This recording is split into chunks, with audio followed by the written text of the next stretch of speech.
अपने आप बोलिए ना मुझे। क्या बोलते हैं, पूरी खाली पूरी हाँ। होती साइड में चाहिए, लेकिन खाना है उसमें उसको गोली। उमरा चलना यार।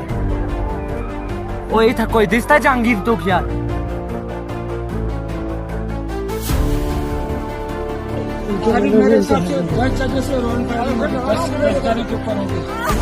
The Indus Waters Treaty of 1960 will be held in abeyance with immediate effect.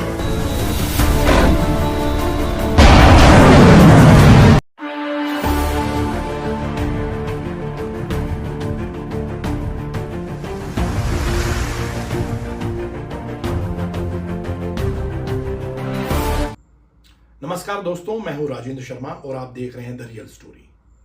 22 अप्रैल 2025 को जम्मू कश्मीर के पहलगाम में बाईसारंग घाटी की शांति को आतंकवादियों ने खून से रंग दिया। 26 बेगुनाह लोग, ज्यादातर हिंदू पर्यटक, पाकिस्तान से जुड़े आतंकवादियों के हाथों शहीद हो गए। हमलावरों ने धर्म पूछा, कलमा पढ़ने का कहकर लोगों को गोली मारी, जिनमें ज्यादातर हिंदू थे। इस कायराना हरकत की हर जगह कड़ी निंदा हो रही है और भारत की जनता बदला चाहती है, बेहद गुस्से में है। जगह जगह विरोध प्रदर्शन हो रहे हैं। सबका मानना है कि इस घटना के पीछे पाकिस्तान का नापाक इरादा है, इसलिए सख्त कार्रवाई होनी चाहिए, जो अब बहुत जरूरी हो गई है। दोस्तों, भारत ने भी गंभीर रुख अपनाते हुए कुछ अहम फैसले लिए हैं। उसने भारत और पाकिस्तान के बीच इंडस वाटर ट्रीटी को निलंबित कर दिया है। The Indus Waters Treaty of 1960 will be held in abeyance with immediate effect until Pakistan credibly and irrevocably abjures its support for cross-border terrorism. मतलब आप खत्म ही समझो। मशहूर अटारी बागा बॉर्डर बंद कर दी गई है और पाकिस्तान के साथ राजनयिक रिश्ते लगभग खत्म से कर दिए। 2. The integrated checkpost Atari will be closed with immediate effect. Those who have crossed over with valid endorsements may return through that route before 1 May 2025. 3. Pakistani nationals will not be permitted to travel to India under the SAARC visa exemption scheme visas. Any SVAS visas issued in the past to Pakistani nationals are deemed cancelled. आखिर क्या है इस हमले के पीछे की कहानी और पाकिस्तान के सेना प्रमुख जनरल असीम मुनीर का एक रेडिकल की तरह हिंदुओं और कश्मीर पर बयान कैसे इस साजिश से जुड़ा है? आइए पूरी सच्चाई जानते हैं। 22 अप्रैल की दोपहर 2:30 बजे के करीब पहलगांव की बाईसारंग घाटी में भारतीय पर्यटक प्रकृति का मजा ले रहे थे। तभी 5-6 आतंकी जंगल से निकले, जिनके पास AK-47 और M4 कार्बाइन जैसे हथियार थे।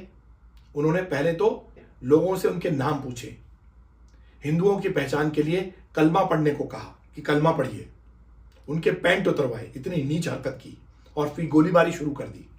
इस कायराना हमले में 26 लोग शहीद हो गए, जिनमें 25 भारतीय और एक नेपाली नागरिक भी थे। ऐसा कहा जाता है कि यूएई से भी एक नागरिक थे, लेकिन वो भारतीय थे। शहीदों में नवविवाहित नौसेना अधिकारी विनय नरवाल, वायुसेना कर्मी लागे तेहलियांग और TCS के कर्मचारी बितान अधिकारी जैसे लोग शामिल थे, जिनको अपनी जान गंवानी पड़ी। 20 से भी ज्यादा लोग घायल हैं और कई गंभीर हैं। हमले की जिम्मेदारी द रेजिस्टेंस फोर्स TRF ने ली है, जो पाकिस्तान के लश्कर-ए-तैयबा LET का एक हिस्सा है, या ये कहिए कि एक अलग नाम रख के LET को ही ऑपरेट किया जा रहा है। खुफिया एजेंसियों ने 3 आतंकियों के नाम पते किए हैं: आसिफ फौजी, सुलेमान शाह और अबू तलहा। इनकी पहचान कर ली गई है, उनको पाकिस्तानी नागरिक बताया गया है। यह 2008 के मुंबई हमले के बाद भारत का सबसे घातक आतंकी हमला था। अब सवाल यह उठता है कि क्या यह सिर्फ आतंक था या इसके पीछे पाकिस्तानी सेना की गहरी साजिश थी? पाकिस्तानी सेनाध्यक्ष जनरल मुनीर के बयान को देखें तो यह पूर्व नियोजित हमला लगता है। हमला करने वाले आतंकी भी पूरी तरह से प्रशिक्षित थे। ऐसा नहीं था कि 2-4 लोगों को भीड़ में से उठा लिया, उनको पैसा दिया, खाना खिलाया और बोला कि जाओ बम फेंके आओ या जाओ मार दो। पूरी तरह से प्रशिक्षित किया हुआ था। हमले से सिर्फ 6 दिन पहले ही 16 अप्रैल 2025 को पाकिस्तान सेना प्रमुख जनरल असीम मुनीर ने इस्लामाबाद में एक भड़काऊ भाषण दिया था। जब वो ओवरसीज पाकिस्तानियों को संबोधित कर रहे थे, उन्होंने बड़ी बड़ी बातें की। हमने इस पर एक विस्तृत डिस्कशन भी किया था, जो आप डिस्क्रिप्शन में दी गई लिंक की मदद से देख सकते हैं। जनरल मुनीर ने अपने भाषण में कश्मीर को पाकिस्तान की जुगलर वेन यानी जीवन रेखा बताया और कहा, हम अपने कश्मीरी भाइयों को उनकी आजादी की लड़ाई में कभी अकेला नहीं छोड़ेंगे। यह साफ इशारा था। उन्होंने 80 साल पुरानी टू नेशन थ्योरी को भी दोहराया, जिसमें हिंदू और मुस्लिम को दो अलग अलग कौमें बताया गया है। चर्चा के दौरान हमने ये चिताया था कि पाक जनरल उकसावे की बात कर रहा है।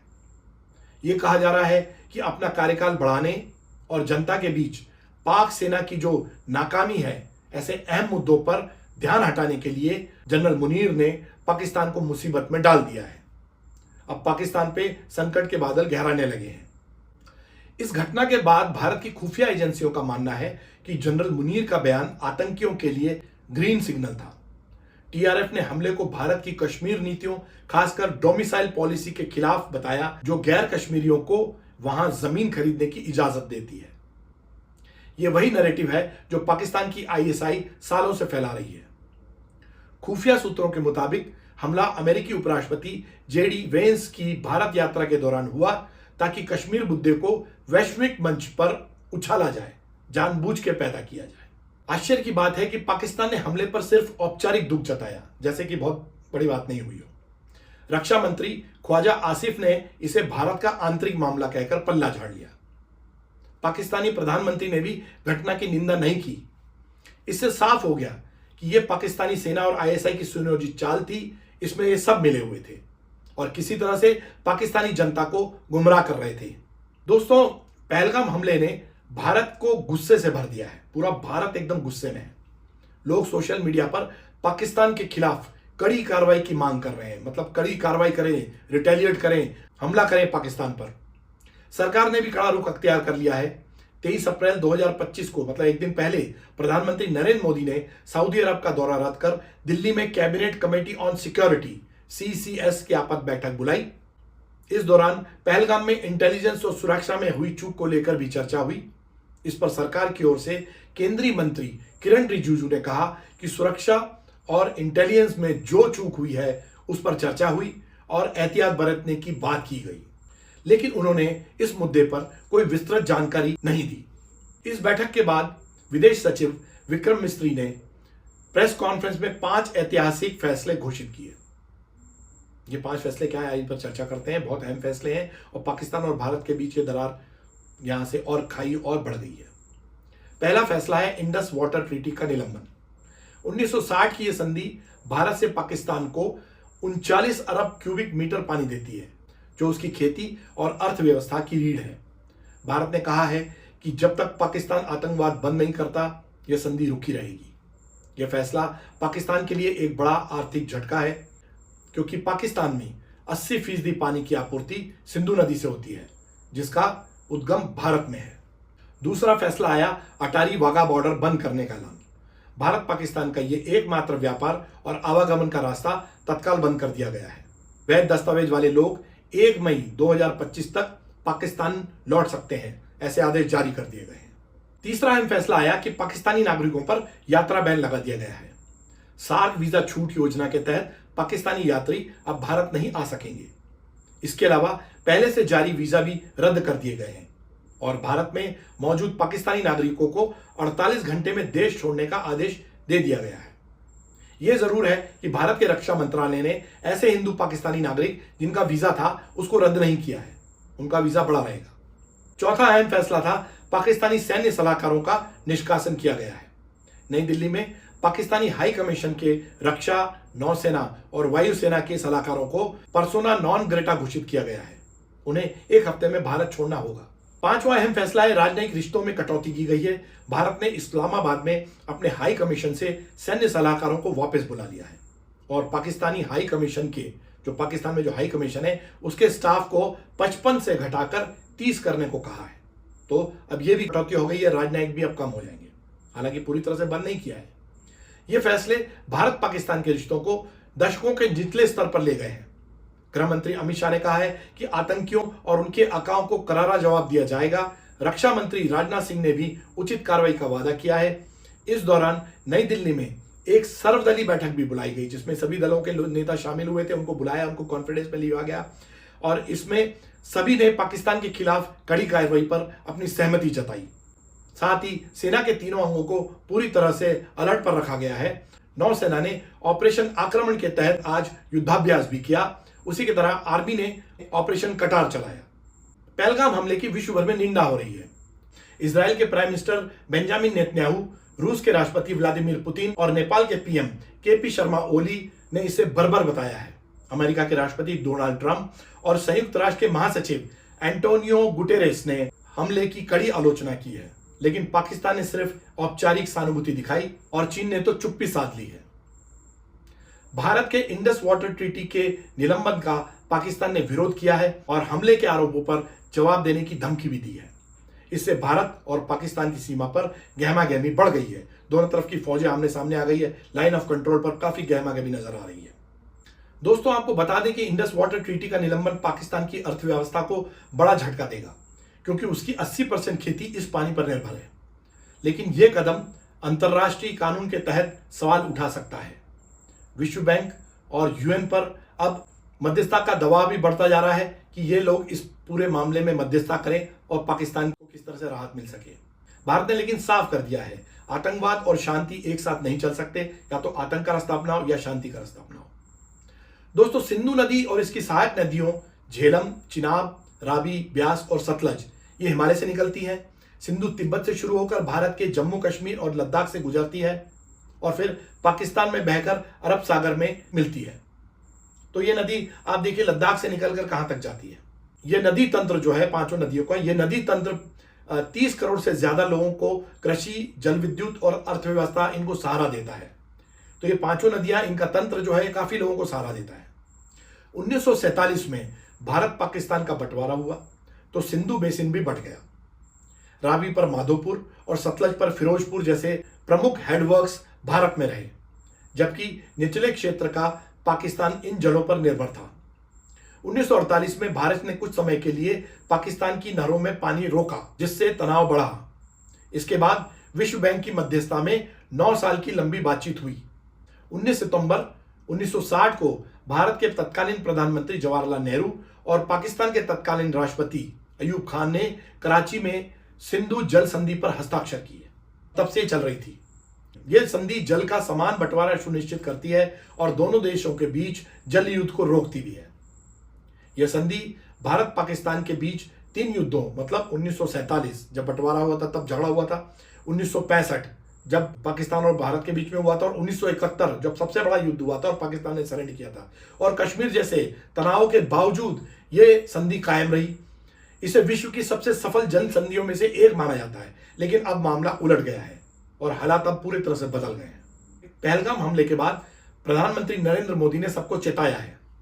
प्रधानमंत्री नरेंद्र मोदी ने बिहार के दौरे पर जनता को संबोधित करते हुए कहा कि पहलगाम हमले में लिप्त आतंकियों और उनके मददगारों को धरती के कोने से ढूंढ निकालेंगे और कड़ी से कड़ी सजा देंगे। ये हमला सिर्फ निहत्थे पर्यटकों पर नहीं हुआ है। देश के दुश्मनों ने भारत की आत्मा पर हमला करने का दुस्साहस किया है।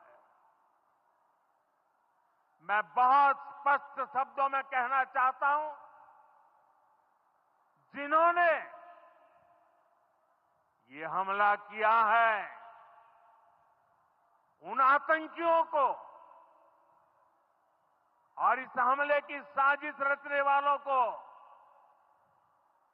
उनकी कल्पना से भी बड़ी सजा मिलेगी। सजा मिलकर के रहेगी।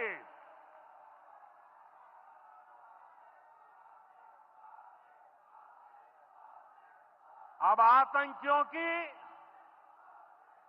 बची खुची जमीन को भी मिट्टी में मिलाने का समय आ गया है। मोदी की घोषणा के बाद पाकिस्तान ने एलओसी पर हाई अलर्ट घोषित कर दिया है, क्योंकि उसे भारत के सैन्य जवाब का डर है। खुफिया सूत्रों के मुताबिक पीओके में 42 आतंकी लॉन्च पैड अभी भी सक्रिय है। यहां पर 110 से 130 आतंकी मौजूद हैं, ऐसा खुफिया सूत्रों को पता चला है। भारत ने 2016 में उरी हमले के बाद सर्जिकल स्ट्राइक और 2019 में पुलवामा हमले के बाद बालाकोट एयर स्ट्राइक की थी। क्या इस बार भी भारत ऐसा ही कदम उठाएगा? इस पर सबकी नजरें टिकी हुई हैं। पहलगाम हमला भारत के धैर्य की परीक्षा है, लेकिन भारत ने दुनिया को बता दिया है कि यह आतंकवाद के आगे नहीं झुकेगा।